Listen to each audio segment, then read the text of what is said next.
So again, I'm just going to kind of cruise past real slow and easy. You're welcome to stand up and move around, get some photos. And of course, we will be coming back this way later on in our trip as well. So there will be some more photo ops from the other side.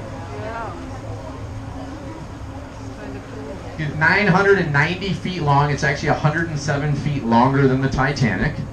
And again, built in the early 1950s. It was started in 50. It was launched in 52. Saw steady service running back and forth across the Atlantic until 1969.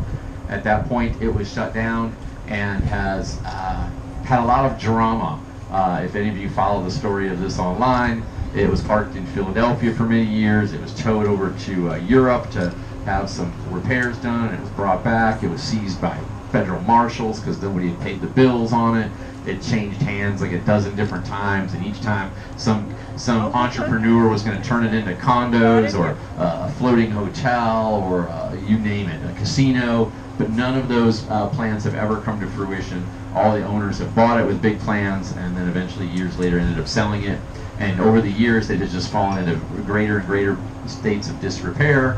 And then finally, in 2021, Philadelphia and the pier there finally said it has got to go. They were evicted. There was a bunch of lawsuits. And finally, in 2024, Okaloosa County, Florida, said, hey, we'll take it off your hands. We'll give you $1 million for it. And so they said, all yours. So Okaloosa County bought it for $1 million. They expect to spend about $10 million total in having it towed here, having it stripped down, and then being towed over to the coast off of Okaloosa County, where they will then sink it to make it an underwater reef and scuba diving destination. And so they are removing parts of the ship, including the stacks.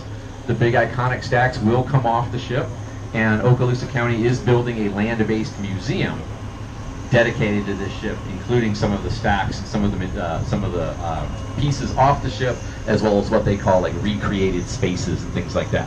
Yeah, man, you got a question? After. This was built in 1950.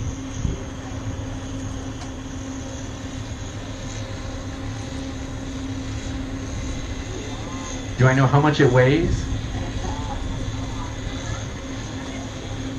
That's true. I don't know it off the top of my head.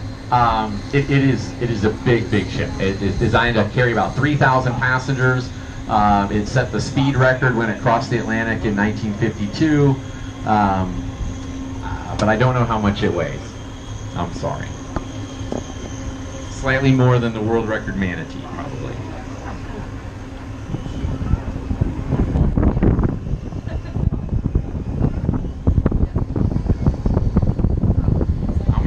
I'm gonna get y'all one more cool photo op. I'm gonna nose us in behind the ship, and you get to see the nameplate on the stern, which is always kind of cool. Look at trailers.